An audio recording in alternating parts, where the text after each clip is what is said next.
How long did it take you to get to school? From Spring Hill? Yeah. It didn't take very long from Spring Hill. Spring Hill's a lot closer to town than where Texas is. You got to go about, I didn't realize it was that far, but it's about 4 or 5 miles further. And Spring Hill stopped at Bittensboro Road then. Then it was what we call Wheelerville. They don't call Wheelerville that anymore. So Wheelerville started about Bittensboro Road. And it was, but it sure was a nice place to live before all those people came out there. I'll bet.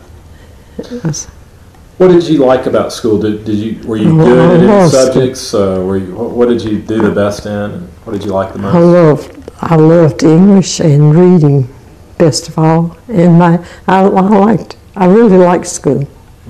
All of us did, I think. I just didn't go far enough. Did you have a lot of good friends at school? I can still remember some of them that. Say I went to Mary B. Austin 2 years, and I had ones at Spring Hill. And then when I went to Cathedral School, we're still living at Spring Hill, and they were living downtown. So, it was kind of, I had some friends, but some of them I still see now that I went through the 8th grade. And then they had just finished Bishop Tudor High School, and I went there 2 years. And then when my father died, and we moved to Chicago. I lived up there for 4 years. When I was 17, we moved to Chicago, and then I went to business school up there, and worked. It was during the Depression. I worked for $7 a week. First went to work. Now your whole family moved up there? Well, mom and all the little children. Because Daddy, my older brother, Jim, 3 years older than me, he had moved to Chicago and was working, and he was our main support. He took care of. There was Mary, Marie, and Mims, and Sonny. There's 4 children. Wow. And so... And Betty was still in school. So then we lived in Chicago, and Vincennes, Indiana. It's not far from Chicago. And it was pretty... Jim wasn't making that well. It was a good salary then. He managed a restaurant at the Chicago World's Fair, and he worked for the John R. Thompsons, like Morrison's, managing the restaurants. But he being the main support, he had some friends that lived in Vincennes, and coal was real high in Chicago. And the house that he had rented was now. That part of Chicago is not a very good neighborhood, but it was New England Avenue, and it was real nice for the children now. So they moved to Vincennes, and those are good schools and all there. So they lived there for about, Betty went to high school there. She went 2 years to St. Rose Academy there, and they all went to real nice schools. And then the oldest sister had moved to Houston, Texas. And Mama just moved wherever, she wanted to move out there. Well, that didn't work out too good. So. And all of you moved to Houston? No, I didn't. I stayed in Chicago working, and Jim had an apartment. We stayed up there. And what we made, we sent to my mother in Vincennes.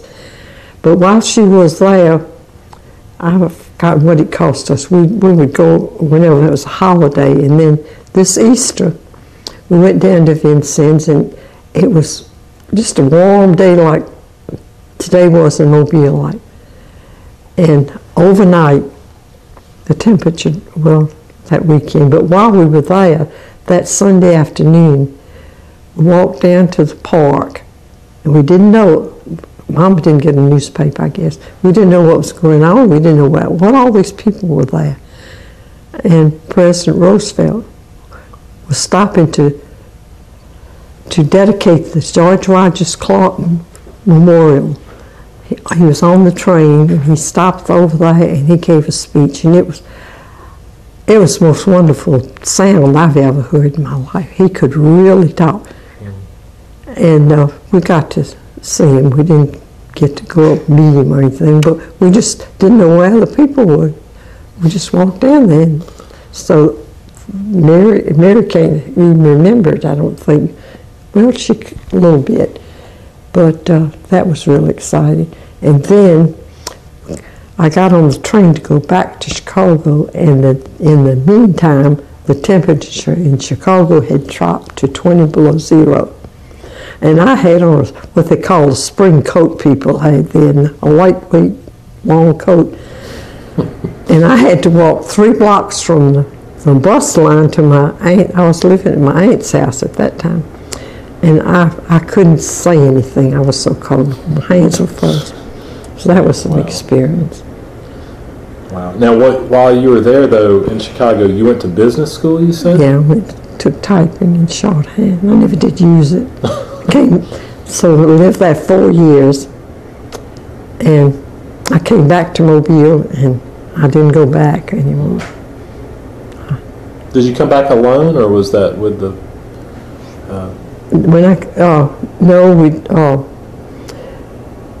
the meantime, Mama had moved to Houston, and then I came back. Well, I came back. I was really kind of thought about going back, and then I went to live with Frankie and Bert, and then about 2 years after that, I guess it was, and I couldn't. The funny thing about it was that I had known my husband Robert for years, and I could not stand the sight of him because he was Bert's best friend. And Frankie Mary Frances was little, and she would not leave that baby to go. She loved to dance and all, but Bert, he just loved to dance. And at that time they had dances where you just went, you paid and went, danced, came home. And Robert would come and get him, and they'd go to the dance. Robert would, of course, was single. Bert would just come on home, and I thought, what can she be thinking about? And I thought he was just, well then, I was back in Mobile about a couple of years, and then I knew his family, I knew his brother Charles, and so we got married. So then I didn't work after that because I had Bobby, and then I had Charlie, and then Tex, and then I had Sarah 9 years later, 9.5 years later, Sarah came along. And then he died when Sarah was 5 years old. Wow. Let me ask you a little bit more about school. Do you ever remember winning a contest or anything fun, like getting elected to a student office, student government, or any good stories? I don't want to brag, but I was. No, this is the time to brag. In the grade school, I've got the highest grades and I was presented a scholarship medal. I don't know what happened to it, by the Bishop Allen then. Bishop Tulin wasn't here, and that was, and some of the girls that I went to school with still remember that. Well, in fact, one told Martha and Charlie about it. I think they didn't. They said I was too smart. I don't know. But I lost all of them. And then I won we had the field meet that they had for the parochial schools for the whole city. I won the 50-yard dash. That was kind of an honor. At what age would that have been? Well, I was in the 6th grade then. Wow. And I won for the whole city. So. Well, how about that? So that was only really, didn't, I guess if I had gone to school, I really did want, but there wasn't any possible way to go.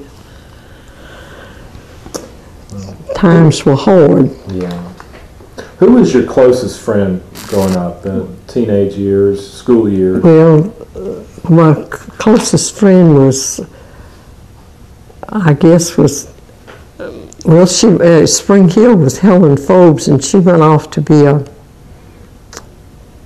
let's see, what kind of a nun?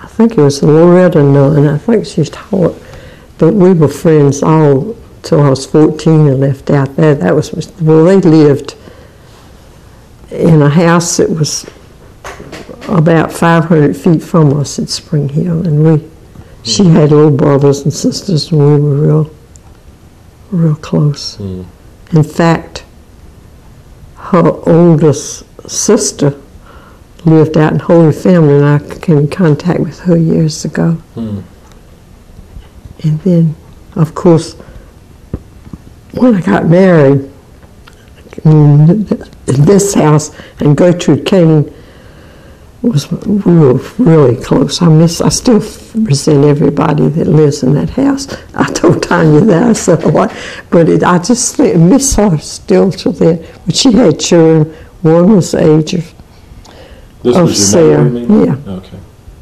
And then Tommy Kane was age of Texas, and Jack and Bobby were just 2 days apart. They were baptized together, started school together, and well, they don't see one another often enough, because Jack he went ahead and he was he got his PhD, and I think he still does something at Spring Hill, but he's got, I don't know whether it's inactive or not, but cancer now thing, and he and Bobby were best friends. And then she died with cancer. Wow. So. And that's the house right next to you? This one right here. Wow. That came out. Then on the other side was the O'Connor house, and that's Texas' best friend, Peggy. It's got that. And she took some pictures the other day and just brought back memories of them when they were little that she had.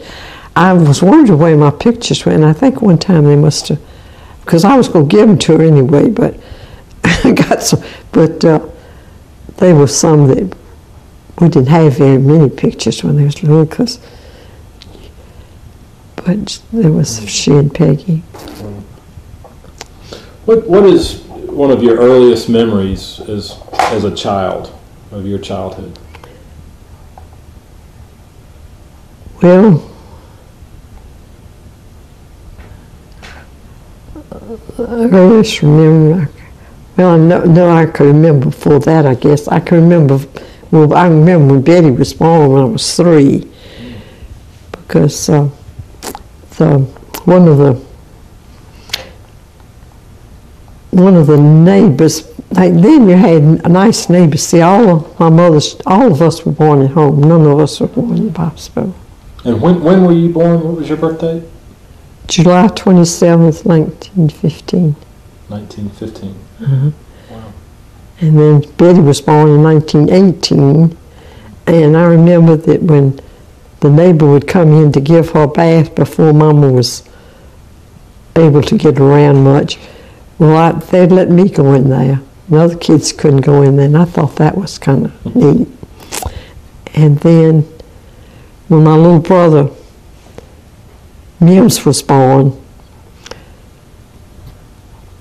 my aunt was still thought Mama ought to be down at her house on Charleston Street. She lived with my aunt Adele. She had an apartment upstairs in their house on Charleston Street.